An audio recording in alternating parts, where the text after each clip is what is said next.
Literasi itu sebenarnya ada banyak macam loh ya. Tidak hanya literasi baca. Kayak tahun 2025 ini saya 1 dekade nih terjun dalam bidang literasi dan minat baca sebenarnya. Jadi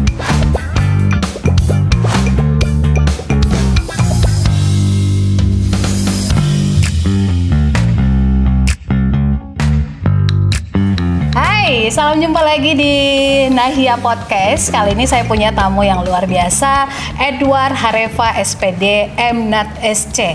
MNAT SC itu apa? Itu kepanjangan dari Master of Natural Science, di mana dulu di tahun 2022 saya wisuda dan dari Tiongkok, China, lebih spesifik kepada jurusan fisika nuklir. Fisika nuklir. Ya, kenapa pilih banget, itu? Kak. Karena kayaknya berat banget. Karena memang dari SMP ya sering ikut olimpiade dan selalu bidang fisika.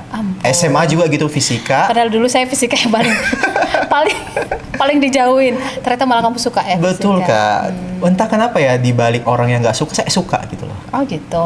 Iya. Oke, baik. Edward Hareva, SPD, MNAT SC ini adalah Duta Baca Kota Gunung Sitoli. Iya, betul. Tahun lalu ya? Iya, tahun lalu baru banget dilantik oleh Wali Kota Gunung Sitoli Desember 2024 yang lalu. Fresh banget kalau gitu. Thank ya. you, Kak. Jadi Duta Baca nggak mungkin nggak suka baca. Iya, betul. Iya kan? Pasti suka baca. Iya. Suka baca itu dari usia berapa sih? Sebenarnya terbiasa membaca itu pasti sejak dari kecil ya. Karena kalau dari kecil mungkin minimal itu adalah kita dibiasakan baca kitab suci ya. Kemudian mulai dari SD, kemudian sejak SMP terjun ke dalam bidang olimpiade, udah diharuskan baca buku yang mengenai olimpiade fisikanya sih sampai sekarang lah. Berarti di waktu kecil itu sudah sering lihat buku, sering baca buku. Di rumah ada banyak buku. Iya, kebetulan karena orang tua juga memfasilitasi, di mana nanti kadang papa, mama kalau malam biasanya hari ini baca apa. Oh, misalnya. gitu. Karena juga di sekitar rumah itu ada salah satu perpustakaan pribadi ya, di mana saya kadang baca di sana. Apalagi kalau baca yang kayak buku-buku komik, majalah Bobo tuh suka banget. Oh iya, majalah Bobo dari masa ke masa. Iya, betul banget. Tapi sayang banget sekarang majalah Bobo seri terbarunya masih belum ada Masih sih, belum Kak. ada ya. Tapi itu memang sangat mendidik banget ya majalah Bobo itu ya. Betul, setuju banget. Oke, jadi berawal dari kesukaan membaca itu ketika di rumah memang disediakan buku-buku seperti itu sama orang tua, terus lanjut sampai ke SMP, SMA. Kemudian itu juga turut berpengaruh pada pemilihan jurusan akhirnya. Iya, ya? betul banget. Oh gitu, Duta Baca Kota Gunung Sitoli.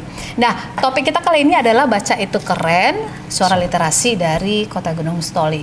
Literasi, orang sering dengar itu literasi. Literasi itu apa sih? Oke, pertama dulu banyak sekali miskonsepsi ya mengenai literasi.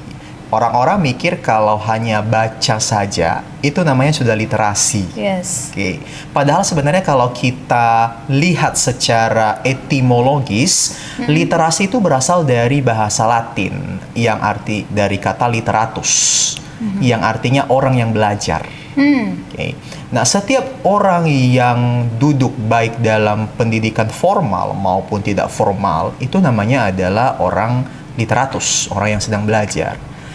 Lalu sebenarnya literasi itu tidak hanya terbatas dalam segi membaca, tapi kalau berdasarkan penelitian dari para ahli, literasi itu adalah orang-orang yang bisa mengomunikasikan, mengevaluasi, dan menginterpretasikan apa yang dia baca. Karena banyak sekali saat ini orang-orang hanya membaca, tapi tidak memahami. Ketika dia disuruh lagi menceritakan apa yang barusan kamu baca, apa yang barusan kamu dengar, dia tidak paham. Banyak yang kayak gitu. Banyak banget. Banyak. Bahkan yang sudah duduk di pendidikan formal, bahkan yang sudah S1, S2 pun, itu tidak terlepas dari yang namanya iliterasi. Artinya iliterasi itu adalah orang yang tidak bisa terliterasi di situ. Jadi sebenarnya pendidikan tinggi pun, setinggi apapun pendidikannya, tidak menjamin seseorang itu terliterasi.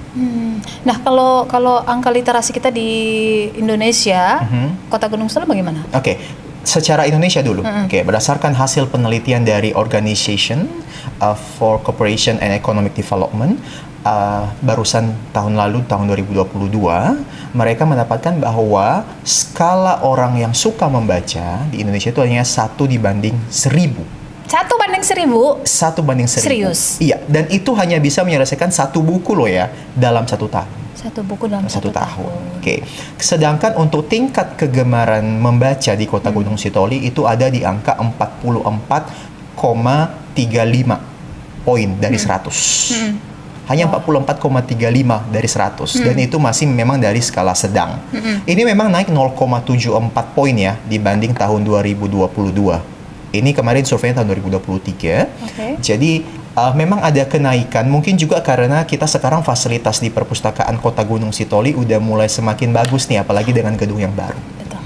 Keren gedungnya. Iya, betul banget. Itu turut mendongkrak. Iya, betul banget. Makanya kalau misalnya mau baca koleksi yang beragam, saya rekomendasiin banget sih ke perpustakaan Kota Gunung Sitoli. Wah, warga Kota Gunung Sitoli sudah seberapa orang kali ya yang datang ke dinas perpustakaan ya? Iya, bisa saja kalau kita lihat angkanya itu 100 orang per hari. Per hari? Per hari. Bahkan kalau misalnya saya sering ke sana, itu biasanya kalau siang itu anak-anak sekolah itu pada ke sana. Bahkan dalam 1 bulan itu bisa aja ada 5 kali kunjungan study tour dari sekolah. Mudah-mudahan bukan sekedar numpang ngadem ya. Iya, betul sih. Tapi baca. Betul. Membaca ya. Tapi rata-rata mereka standby di situ bisa 3 sampai 5 jam, Kak. Tapi kalau angka 100 itu menurut kamu udah bagus? Masih belum sih memang ya, karena juga fasilitasnya sangat luas ya di sana sebenarnya, makanya kita perlahan-lahan daripada yang kemarin kan masih ya asal berkunjung saja, asal oh iya ya ada kayak gitu, cuma tahu aja tapi nggak masuk gitu loh. Tapi sekarang perlahan-lahan kita ke sana, makanya dengan ada platform Duta Baca Kota Gunung Sitoli ini saya mencoba menggunakan platform ini untuk mengkampanyekan. Kemarin kita pas waktu di hari jadi Kota Gunung Sitoli yang 347 ada lapak baca? Iya, ada lapak baca di sana. Dan kita bekerja sama dengan dinas. Itu saya mengajak komunitas saya sekitar 259 orang untuk melakukan kampanye literasi #Ayo Baca Buku. Itu udah sebuah komunitas, iya, sudah komunitas. Kita udah berlangsung 3 tahun. Iya, 3 tahun, dan sekarang para komunitas saya itu sekarang sudah tersebar ke Kepulauan Nias, dan mereka sekarang sudah ada yang bekerja di sekolah, ada yang bekerja di masyarakat dan lain sebagainya. Kita terus mengkampanyekan literasi. Berarti mereka pegiat literasi? Iya, pegiat literasinya. Ngapain aja pegiat literasi ini? Sepertinya dulu kita bekerja secara sukarela, ya, tanpa ada seperti anggota keterikatan begitu. Yang penting kita punya satu visi adalah meningkatkan literasi, dan dengan cara step yang pertama adalah baca buku. Makanya kemarin hashtagnya adalah Ayo Baca Buku. Jadi pada semuanya tuh suka baca buku gitu ya? Iya, suka baca buku di sana. Ketemu di mana sama mereka sampai 200-an gitu? Ya, oke. Kebetulan karena juga saya salah satu pengajar di institusi pendidikan tinggi di Universitas Nias lebih tepatnya, itu saya mengumpulkan mereka secara sukarela ya. Saya punya program nih, saya punya mimpi bagaimana kalau misalnya kita gaungkan kembali membaca ini supaya masyarakat kita ini lebih terliterasi saat ini. Dan ketika pendaftaran saya bilang ini saya tidak ada iming-iming apa-apa ya gitu, dan ternyata terseleksilah mereka yang 259 orang kemarin. Dan kita ada 1 bulan sekali misalnya kita ada perkumpulan atau pertemuan, bahkan kita bisa mengadakan piknik literasi gitu. Jadi misalnya di Taman Yahu kita duduk bareng, baca bareng di sana. Dan puncaknya kemarin pas kampanye literasi itu masyarakat pada oh iya ini kemarin Edward lagi ngadain kampanye ya gitu, sampai orang-orang oh ya nanti kalau misalnya habis ini saya pasti ke perpustakaan kota gitu. Jadi hal kecil memang ya, tapi orang-orang saya pikir berdampak gitu loh. Lebih baik kita membuat gerakan yang kecil daripada tidak sama sekali sih. Tapi dengan segala latar belakang seorang Edward gitu ya, kenapa sih harus bersusah-susah seperti ini untuk membuat orang gemar membaca atau juga menyebarkan semangat literasi itu gitu? Mungkin kalau ada yang bilang kurang kerjaan banget deh. Atau orang tua jangan-jangan udah jauh-jauh saya sekolahkan ke Cina sana kok Jatuhnya malah ini ngajak orang-orang baca gitu. Oke. Kalau kita lihat kronologisnya dulu ya Kak ya, secara harapan orang tua sebenarnya memang nama saya Edul Harefa, tapi panggilan kecil itu Edu gitu ya. Edukasi. Iya, betul banget karena orang tua sebenarnya pengen saya itu terjun dalam bidang pendidikan. Oke. Lalu memang dari awal itu sebenarnya udah ada mau jadi seorang praktisi dalam bidang pendidikan. Lalu ketika S1 di Jawa Tengah, saya ikut berbagai komunitas dari tahun 2015 sampai makanya tahun 2025 ini saya 1 dekade nih terjun dalam bidang literasi dan minat baca sebenarnya. Jadi kalau dibilang repot-repot sebenarnya ada yang namanya sebenarnya kepuasan batin. Ini bukan bicara soal kekuatan finansial atau apa. Kalau kita bicara soal profesi, mungkin itu masih level 2-nya ya. Tapi ini sudah bicara soal calling gitu, panggilan. Jadi mau misalnya kita ada support dana, mau kita ada berbagai macam berapa orang, kita lebih mementingkan kualitas daripada kuantitas. Jadi setiap orang sebenarnya mungkin punya garis tangan yang berbeda. Jadi saya mencoba menjalani kehidupan ini supaya menjadi kehidupan yang bermakna. Jadi saya tidak mencari sebuah keuntungan atau apapun. Jadi memang ini kepuasan batin, Kak. Saya juga tidak bisa mendeskripsikan kenapa harus sampai bersusah payah sampai saya keliling sekepulauan Nias. Kepulauan Nias, datang ke sekolah-sekolah, kita datang ke panti asuhan, bahkan yang disabilitas untuk mereka ini yang disabilitas ini kadang merupakan kaum yang termarginalisasi ya. Jadi kenapa mereka tidak bisa menjadi upaya kita literasi? Makanya saya menyediakan buku-buku seperti buku yang braille, itu huruf untuk mereka yang tunanetra dan tunarungu juga dan tunawicara, itu semua kita sediakan buku-bukunya di sana. Karena itu tadi, bagi saya ada kepuasan batin. Pemilihan Duta Baca Kota Gunung Sitoli, itu kan perdana nih, di tahun 2024 kemarin dilaksanakan, dan saya coba sebenarnya iseng aja. Apa sih gitu kan duta baca kayak gitu, apakah berbeda dengan duta-duta yang lain kayak gitu. Lalu ternyata sebenarnya banyak yang ikut nih dari berbagai macam background di sana, dan puji syukur dipercayakan sampai sekarang. Dan kayaknya tidak salah ya milih kamu jadi duta baca gitu ya. Puji syukur ya, alhamdulillah di sana karena para juri yang lebih tahu. Kemarin apa sampai bisa menang itu kenapa? Kemarin ada beberapa seleksi ya Kak. Yang pertama dulu ada seleksi administrasi. Seleksi administrasi ini yang pertama ada beberapa persyaratan. Yang pasti adalah KTP-nya Kota Gunung Sitoli. Kemudian kita harus memasukkan resensi buku. Kemudian yang ketiga adalah harus membuat karya ilmiah mengenai program yang pernah kamu lakukan mengenai literasi di masyarakat. Jadi mungkin yang ketiga ini yang rada berat nih, karena memang harus benar-benar karya ilmiahnya itu benar-benar harus bagus dari pendahuluan sampai penutupnya. Nah, gitu kamu ngambil karya ilmiahnya gimana? Kalau pertama dulu kalau karya ilmiah itu kemarin saya ambil salah satu penelitian saya yang di daerah Leleana Idanoi dan Hilimanaze di Kecamatan Gunung Sitoli Idanoi. Kebetulan itu mereka tidak ada akses internet di sekolah.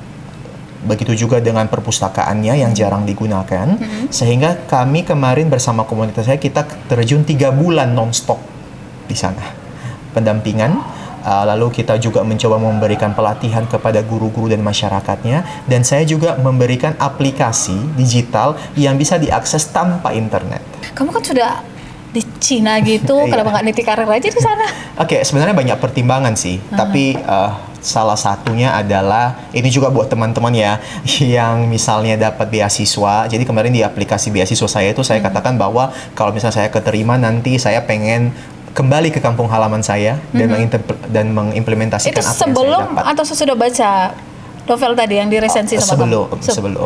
Sebelum baca itu. Jadi saya ada janji gitu kan. Tiba-tiba pas waktu baca buku itu juga kayaknya memang semakin dikuatkan di situ. Jadi memang dari fisika nuklir tiba-tiba jadi literasi, apa tuh hubungannya kayak gitu. Jadi saya mencoba mencari benang merahnya ketika saya pulang ke Pulau Nias dan menjadi salah satu pengajar di Universitas Nias. Itu kita ada mata kuliah literasi digital, dan saya mencoba memperkenalkan berbagai macam teknologi yang ada di Tiongkok sana. Ada virtual reality, ada artificial intelligence yang sekarang sedang marak sekali. Itu kita coba perkenalkan kepada mereka. Dan ya respon dari mahasiswa juga sangat luar biasa ya sebenarnya. Jadi sebenarnya saya merasa bahwa potensi Pulau Nias ini SDM-nya bagus. Tapi banyak mungkin orang-orang yang seperti kamu yang udah keluar jauh-jauh kuliah di luar negeri, terus iya dengan membawa mimpi bakal mau melakukan sesuatu untuk Nias, tapi ketika sampai di Nias mereka kecewa sendiri, ternyata tidak seperti yang mereka harapkan. Kamu merasakan itu nggak? Oke, terima kasih Kak. Jadi sebenarnya gini, kalau bukan kita siapa lagi sebenarnya? Banyak sekali memang orang-orang yang mungkin berkarir di luar sana, karena di Pulau Nias mungkin sangat sedikit tawaran, begitu juga peluang hidup tidak terlalu banyak, begitu juga entertainment dan lain sebagainya. Tapi ini kembali lagi kepada panggilan tadi, calling itu adalah titik tertinggi dalam menjalani hidup sebenarnya. Dan orang tua dukung kamu melakukan hal ini. Iya. Kalau orang tua biasanya kan, anak aku tuh kalau udah kuliah harus jadi PNS, ASN kayak gitu. Kamu nggak terpikir untuk ke situ, dan orang tua bagaimana? Oke, sebenarnya kalau mungkin tertarik ke sana pernah ada kepikiran ya. Tapi sayangnya saya akan terpentok karena jurusannya itu jarang ada, pasti kalah di administrasi ya. Tapi memang balik lagi adalah mau tidak mau itu saya harus mau jadi seorang pengajar di universitas. Gitu. Jadi akhirnya makanya saya memberanikan diri ke sana, karena menurut saya ketika saya di universitas, mereka ini kan sudah umur 18. Dimana nanti mereka, apalagi kan kalau dikatakan di universitas ini adalah titik tertinggi ya dalam suatu pendidikan, di situ sudah S1 gitu. Jadi di sini sebenarnya peran kita sebagai duta baca dan bagaimana mengintegrasikan literasi tadi. Karena di sini mereka sudah mulai mengetahui jalur apa yang akan mereka pilih ke depan. Jadi kalau di umur 18 mereka kita sadarkan, karena mereka ini nanti pasti punya anak, bekerja juga, makanya saya mencoba mengisi kekosongan itu. Oke. Berarti kamu udah tahu passion kamu ingin menjadi seorang pendidik, pengajar tuh dari umur berapa sebenarnya? Dari SMP sih. SMP? Dari SMP udah bakal tahu kemana. Karena jarang, kamu tadi ambil S1-nya di Jawa ya? Iya, di Jawa Tengah. Udah jauh-jauh di Jawa, SPD pula? Iya, di sana. Kan jarang kayak seperti itu ya? Iya, betul. Oh, jadi dari SMP ternyata. Dari SMP udah tahu, aku bakal panggilannya kesini. bakal jadi pendidik. Betul, Dan banget. masih komit sampai saat Masih ini. komit, puji syukur. Oke, tadi keliling-keliling ke hampir seantero ke Pulau Nias ya. Iya, betul. Terjauh di mana? Terjauh paling jauh kalau ke selatan itu kita di Aman Raya. Kalau ke Nias Utara itu kita ke Lotu. Di sana paling jauh ke Nias Barat, ke Aman Raya Timur. Ke Aman Raya Utara di sana, dan sekeliling kota. Nah, sekarang kamu seorang duta baca, kemudian kamu juga punya passion di bidang literasi. Sementara kamu menghadapi bahwa kita masih terhalang dengan internet, ya kan? Masyarakat boro-boro beli buku, anak-anak beli buku untuk makan aja susah.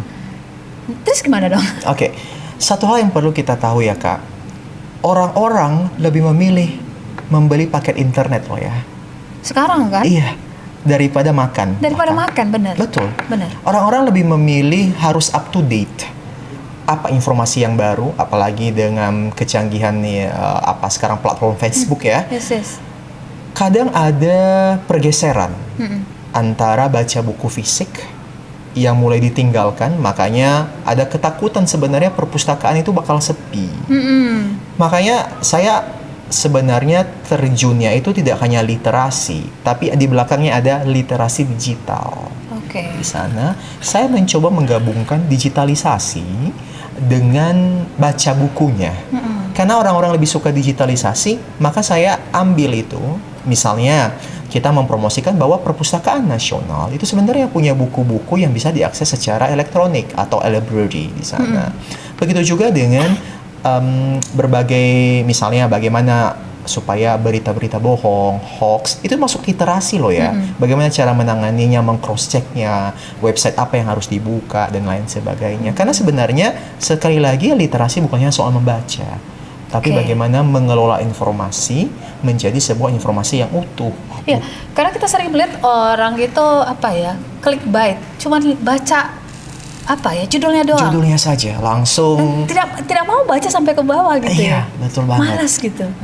Betul banget. Nah, ini yang sebenarnya sedang saya perjuangkan sebenarnya. Makanya di anak didik saya yang umur 18 tahun ke atas tadi itu, di sini kita mulai bangun bahwa kalian itu jangan kena clickbaitnya di sana, atau misalnya termakan hoax. Karena mungkin kalau misalnya kita ajarkan di SD SMP itu dulu masih pengajaran bacanya, tapi di umur 18 ini sebenarnya titik balik kehidupan seseorang kalau secara psikologis. Oke. Jadi memang kalau kalau anak-anak muda sekarang untuk misalnya mereka disuruh untuk suka sama sesuatu yang digital, yes, mereka pasti mau. Betul. Tapi kalau misalnya tentang literasi digital, nah itu mungkin tantangannya saat ini. Iya, tantangannya saat ini. Karena saya berpikir seperti ini, Edward. Mungkin Edward suka baca, saya juga suka baca. Iya. Ya, dari dulu saya suka baca, suka sekali baca. Dibanding nonton saya suka baca. Tapi kan ada orang nggak betah baca loh. Iya, betul banget. Nggak betah baca. Bahkan kalau mau cepat tidur itu baca buku matematika. Satu lembar udah tidur ya. Satu lembar udah tidur. Mahasiswa deh itu. Jurusan matematika. Iya, betul banget Kak. Tapi sebenarnya gini, seperti yang saya bilang tadi, setiap orang itu punya gaya belajar masing-masing. Ini menurut Neil Fleming bahwa sebenarnya ada 4 gaya belajar. Disingkat dengan VARK. Jadi V-nya adalah visual, E-nya adalah auditory, read-nya adalah baca, K-nya adalah kinestetik. Jadi kalau visual itu adalah orang-orang yang suka belajar itu harus ada visualnya, harus ada gambarnya. Tapi kalau auditori adalah orang-orang kalau mau belajar itu harus mendengarkan, karena di audio. Sedangkan ada orang kalau belajar itu cukup baca aja dia udah paham, nggak perlu ada gambar. Kita berdoa. Iya, betul banget. Tapi kalau misalnya ada orang terakhir, mau kamu kasih gambar, mau kamu kasih suara, mau kamu kasih bacaan, dia tidak akan paham. Karena dia harus menyentuh, karena itu kinestetik. Lebih banyak di mana nih? Misalnya dari kalau kita orang-orang gitu saat ini, orang-orang lebih banyak kepada visual audio. Orang kita di sini bagaimana? Visual audio. Visual audio, makanya orang-orang lebih suka menonton daripada membaca di sana. Bahkan menyentuh aja nggak mau di sana. Jadi makanya kita mencoba menjembatani ini di literasi tadi, karena orang nggak mau baca. Bagaimana kalau misalnya bacaan itu dibacakan? Di sana. Atau misalnya bacanya itu, misalnya matematika kan, kenapa matematika nggak bisa dibuat versi komik? Supaya matematika itu tidak dianggap sebagai hal yang, atau fisika misalnya sebagai mata pelajaran yang sangat menakutkan gitu kan. atau sangat dihindari gitu ya. Iya, betul. Jadi memang sebenarnya saya mencoba menjembatani berbagai macam, karena tadi fokusnya literasi, saya pengen orang-orang itu terliterasi. Karena golongan yang tidak terliterasi itu istilahnya illiterate ya, orang-orang yang tidak terliterasi sebenarnya. Jadi kalau kita lihat Kak, literasi itu sebenarnya ada banyak macam loh ya. Tidak hanya literasi baca. Jadi kalau dari sekolah itu ada 6. Ada literasi baca tulis, itu yang mungkin orang-orang pahami ya. Ada yang namanya literasi numerasi. Literasi numerasi ini adalah literasi matematika gitu. Kemudian yang ketiga literasi sains. Kemudian literasi finansial, keuangan. Kemudian ada literasi digital. Dan yang terakhir adalah literasi budaya dan kewargaan. Jadi sebenarnya ada 6 poin. Nah, kenapa literasi ini agak sedikit heboh akhir-akhir ini? Sebenarnya tidak akhir-akhir ini sih. Karena gerakan literasi nasional itu sudah dicetuskan oleh Menteri Pendidikan dan Kebudayaan tahun 2015 yang lalu. Udah satu dasawarsa sekarang. Iya, satu dekade ya, satu 10 tahun sudah berjalan, tapi mungkin baru aja kita ini di sini. Iya, betul sebenarnya. Jadi memang, tapi tidak ada kata terlambat ya. Lebih baik terlambat daripada tidak sama sekali. Makanya saya mencoba menggunakan platform Duta Baca Kota Gunung Sitoli ini untuk mencoba menginspirasi. Memang tidak banyak yang bisa kita lakukan ya, tapi setidaknya membangkitkan awareness dari masyarakat di sana.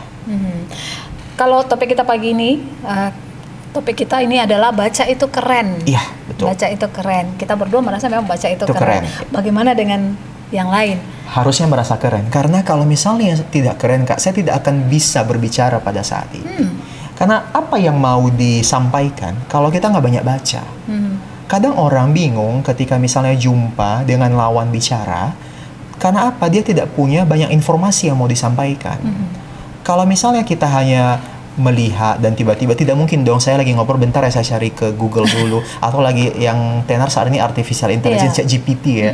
Oh bentar ya aku cari di ChatGPT dulu topik bicara kita apa.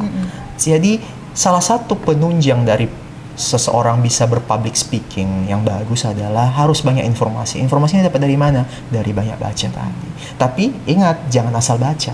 Ya. Harus dipilih dan dipilah. Banyak yang salah baca. Betul, betul banget. Bacaannya yang mana dulu? Harusnya baca yang positif lah ya. Tidak sesuai dengan umur misalnya. Betul, betul, betul banget. Makanya juga anak-anak ini harus diawasi bacaannya di sana. Oke, perpustakaan di sekolah-sekolah saat ini menurut kamu itu mendukung nggak sih?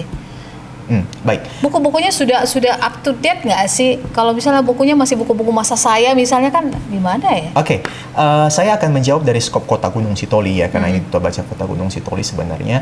Beberapa sekolah yang sudah saya kunjungi langsung sebenarnya sudah up to date karena kurikulum sekarang kan kalau mungkin masa kita dulu KTSP atau misalnya kurikulum 94 ya. Kalau dulu sekarang namanya ada kurikulum Merdeka nih. Merdeka, ya. Dan itu sekolah juga sudah harus diwajibkan untuk memfasilitasi buku-buku pelajaran.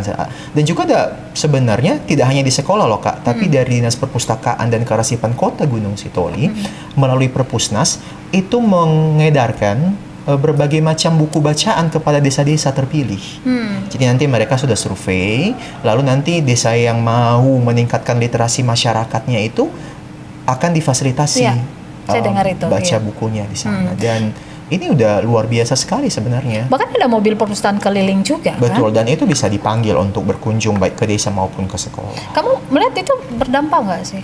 Ya sangat berdampak sebenarnya ya, karena dengan mobilnya datang, kemudian karena koleksi-koleksi baru ya, mungkin kalau anak-anak kan sudah mungkin hampir baca semua yang ada di perpus tuh. Tapi dengan kita datang ke sekolah bawa baca koleksi yang baru, koleksi-koleksi yang baru, ya pasti anak-anak akan lebih suka. Karena habis itu nanti kita promosi nanti kalau mau baca ke perpustakaan kita ya. Tapi ngomong-ngomong nih, karena Duta Baca ya. Spill dikit dong, itu gedung Dinas Perpustakaan tuh kayak gimana sih? Oke, jadi dinasnya itu Perpustakaan Kota Gunung Sitoli itu sekaligus tempat juga Bapak Ibu dinasnya berada. Jadi itu ada 2 lantai, di mana nanti kalau koleksi untuk anak-anak itu di lantai 1. Oke. Sedangkan kalau di lantai 2 itu adalah koleksi umum, misalnya untuk mahasiswa S1, S2, S3 bahkan, ataupun yang masyarakat umum. Jadi kalau di lantai 1 biasanya kita banyak kegiatan nih, kalau ada study tour dari sekolah, dari panti, kita arahkan ke lantai 1-nya karena rada bahaya sedikit kalau ke lantai 2 ke atas. Banyak sekali beragam topik yang untuk masyarakat umum, ada pendidikan, ada teknologi, kesehatan di sana. Dan ini buka dari jam 8 pagi sampai jam 4 sore. Tidak hanya di perpustakaan kota, sebenarnya ada juga pojok baca di Taman Yahowu. Iya, betul. Di sana itu juga lebih banyak koleksi untuk anak-anak sebenarnya. Ke situ ya. Kenapa kita fokus ke anak-anak? Karena sebenarnya dari kecil ini di masa-masa pertumbuhan sebenarnya kan ada salah satu tokoh Piaget namanya mengatakan bahwa di umur 0 sampai 7 tahun disitulah berkembang otak anak. Ya. Jadi kalau dipaparkan dengan buku-buku yang bagus, si anak itu akan berkembang secara baik.